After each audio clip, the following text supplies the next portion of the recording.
गरम गरम वाफाळलेले पोहे, त्याच्यावर मस्त हिरवीगार कोथिंबीर आणि त्यावर किसलेलं खोबरं असेल तर असे गरमागरम पोहे खायला नक्कीच सर्वांना आवडतील. घाईच्या वेळी जरी करायचं म्हटलं तरी पोहे खूप कमी वेळात आणि खूप पटकन होतात, अजिबात वेळ लागत नाही. आणि यात खोबऱ्याचा देखील वापर न करता फक्त हिरवीगार कोथिंबीर जरी टाकली तरी पोह्यांना खूप मस्त अशी चव येते. तर झटपट असे पोहे बनवायला सुरुवात करूया. त्याआधी अशाच नवनवीन रेसिपी पाहण्यासाठी चॅनलला सबस्क्राईब करा आणि बेल आयकॉनला प्रेस करा. इथे मी अर्धा बाउल पोहे घेतलेले आहेत, तर आपल्याला हे आधी स्वच्छ धुवून घ्यायचे आहे. सुक्या पोह्यांमध्ये मी असं पाणी टाकून घेतलेलं आहे, त्याच्यामुळे जर काही त्याच्यामध्ये कचरा असेल तर तो वरती तरंगून येईल. चाळणीनं न धुता मी डायरेक्ट असं बाउलमध्ये पाणी घेऊन हे धुते, त्याच्यामुळे कचरा व्यवस्थित त्यात असेल काही तर ती वरती निघून येतो. तर हे स्वच्छ करून यातलं पाणी लगेच आपण काढून घेणार आहोत. हे भिजवून ठेवायचे नाही. यातलं पाणी देखील मी काढून घेतलेलं आहे. पोहे पाण्यात टाकल्यानंतर हे लगेच भिजले जातात, त्याच्यामुळे एक्स्ट्रा पाण्याची गरज नाही आहे. आणि इनकेस जर पाणी राहिलं तर पोह्यांचे बारीक तुकडे होतात, म्हणून पोह्यांमध्ये पाणी ठेवायचं नाही. पोहे आपले धुवून स्वच्छ करून झालेले आहेत, तर पोहे बनवायला सुरुवात करूया. तर इथे मी पॅन गरम करायला ठेवलेली आहे, त्यात 2 चमचे तेल टाकलेलं आहे आणि या तेलामध्ये 1 चमचा शेंगदाणे जे आहेत ते तळून घेणार आहे. त्यामुळे खाताना हे शेंगदाणे अतिशय कुरकुरीत असे लागतात. शेंगदाणे तळून झालेले आहेत, तर आपण हे काढून घेऊया. मी हे डायरेक्टली हे भिजवलेले पोहे आहे याच्यामध्येच टाकत आहे. शेंगदाणे तळून झालेले आहे, तर त्याच पॅनमध्ये आपण पोह्यांसाठी फोडणी घालणार आहोत.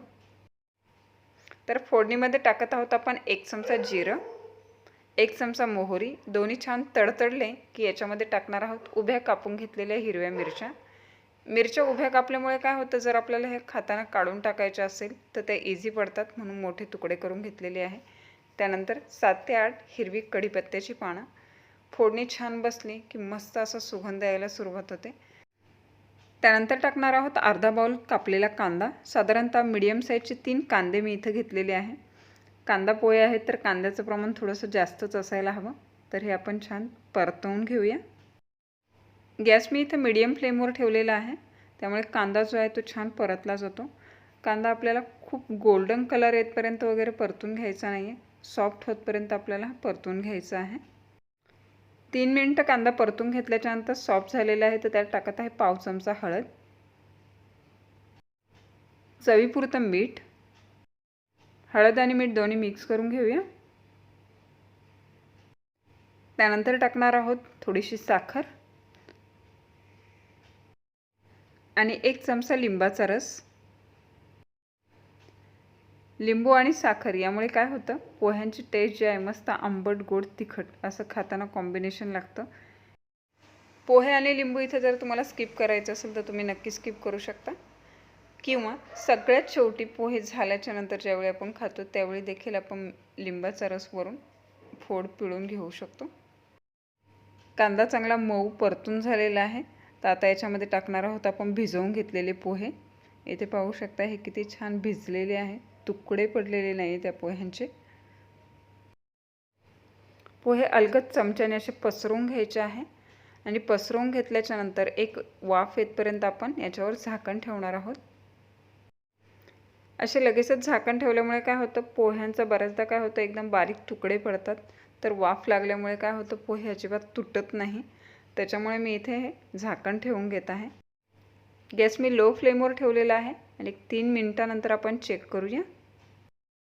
मस्त अशी वाफ आलेली आहे. ते आता हे सगळे मिक्स करून घेऊया.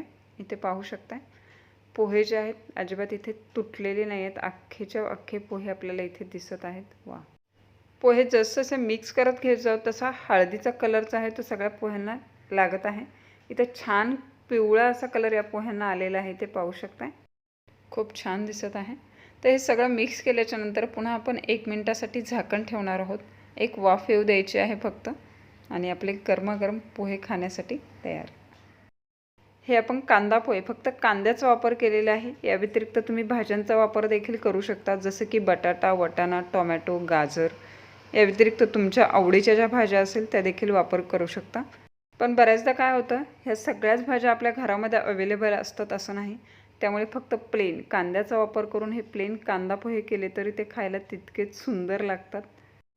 तर झाकण काढून चेक करूया. मस्त अशी वाफ आलेली आहे. तर हे सगळे पुन्हा एकदा मिक्स करून घेऊया. त्याआधी टाकणार आहोत हिरवीगार कापलेली कोथिंबीर. हे असे झाकण ठेवून आपण शिजवल्यामुळे काय होतं, पोह्यांमध्ये एक ओलसरपणा येतो. जर खूप सुके झालं तर ते खायलाही आपल्याला गिळत नाही. त्याच्यामुळे थोडासा वाफेचा हा ओलसरपणा यायला हवा. इथे पाहू शकता किती छान हे दिसत आहेत. पोहे पाहूनच इथे तोंडाला पाणी सुटलेले आहे. तर आपण एका प्लेटमध्ये हे काढून घेऊया. वा, खूप छान. गरमागरम वाफळलेले पोहे खायला घेऊया. त्यात टाकूया हिरवीगार कापलेली कोथिंबीर. आणि या गरम पोह्यांची टेस्ट वाढवणार आहे हे किसून घातलेलं खोबरं. हे खोबऱ्याने टेस्ट जी आहे पोह्यांची अजून छान लागते. या व्यतिरिक्त तुम्ही बारीक जी शेव आहे ती देखील वरून टाकू शकता किंवा फरसाणचा वापर करू शकता. तर सोप्यात सोपे पद्धतीने पटकन होणारे पोहे आपले बनवून खाण्यासाठी गरमागरम तयार आहे. तर नक्की या पद्धतीने घरी करून पहा. आणि हे गरमागरम पोहे जर तुम्हाला आवडले असतील तर रेसिपीला नक्की लाईक करा, कमेंट करा, शेअर करा. आणि न विसरता चॅनलला सबस्क्राईब करा आणि बेल आयकॉनला प्रेस करा, जेणेकरून येणाऱ्या सगळ्या नवीन रेसिपीचं नोटिफिकेशन तुम्हाला सगळ्यात आधी मिळेल. तर पुन्हा भेटूया एका नवीन रेसिपीसह. तोपर्यंत टेक केअर, बाय बाय.